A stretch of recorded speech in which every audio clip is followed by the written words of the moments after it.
Thank you, ladies and gentlemen of the board, parents, educators, for accompanying me to Chris Cook Performance Horses at Greenwich Hill Farms in Wadsworth, Ohio. I've given you the medical background on why therapeutic riding is so effective, but I wanted to bring you out here so that you could experience as a rider would, as a child would, especially a child with disabilities. I have 11-year-old Lindsay Anderson on her 3-year-old thoroughbred gelding, Cinderella Man.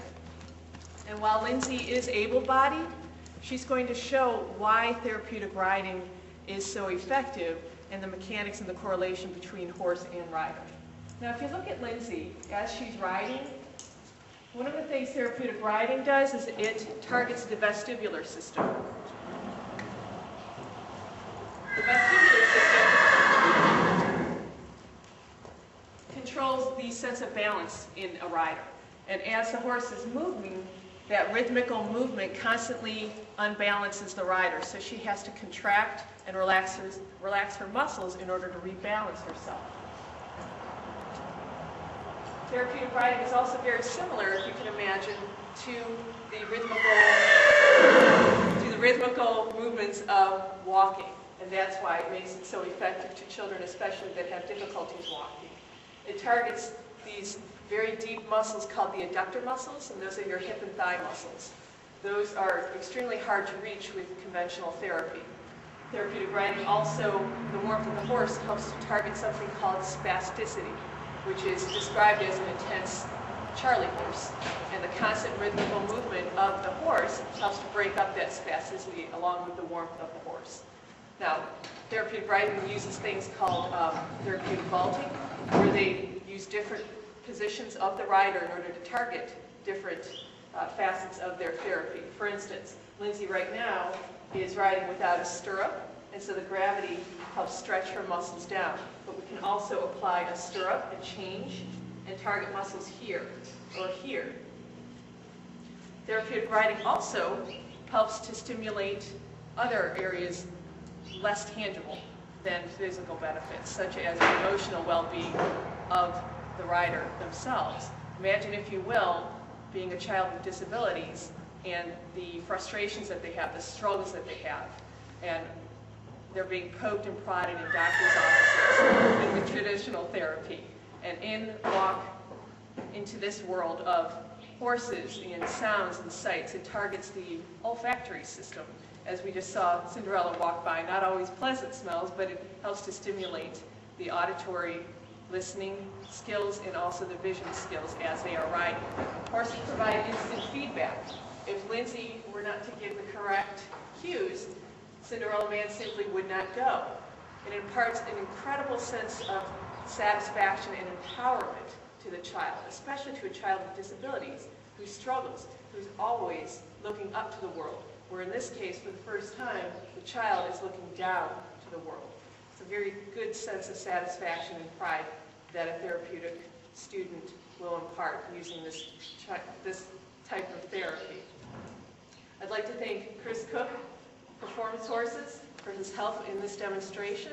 It's a real testament to his therapy, or to his training. I'm using the word therapy a little too much.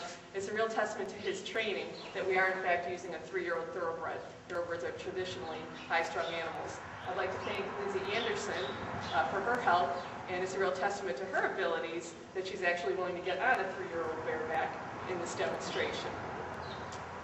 Winston Churchill was quoted as saying, "The inside of a horse is good for the outside of man," and never has this been so true than in therapeutic riding. I've shown you the medical background, the medical science that proves that therapeutic riding is so beneficial, but it also reaches the priceless benefits of the self-satisfaction and the self-confidence that a child with disability so desperately needs. I hope you'll support therapeutic riding in our school district. And now I'd like to take any questions that you may have. Yes, sir. Can't you just use a machine that would simulate the movement of a horse? That's an excellent question. And in fact, there was a study conducted in 2003 by Benda, McGibbon, and Grant that used 2 groups of children with spastic cerebral palsy. One used a stationary barrel, a man-made contraption, and the other used hippotherapy, therapeutic riding. and the students with the stationary barrel showed no significant improvement, whereas the ones using traditional therapeutic riding showed very good gains in symmetry. Yes, sir? Yeah, can any horse be a therapy horse? Well, no, not every horse can be a therapy horse. It's very difficult to find a horse that's calm and quiet enough. However, they can be trained, as we've shown with Chris Cook. Chris Cook has used his training methods, and so this 3-year-old could shape up to be a pretty decent therapeutic riding horse. Yes, sir?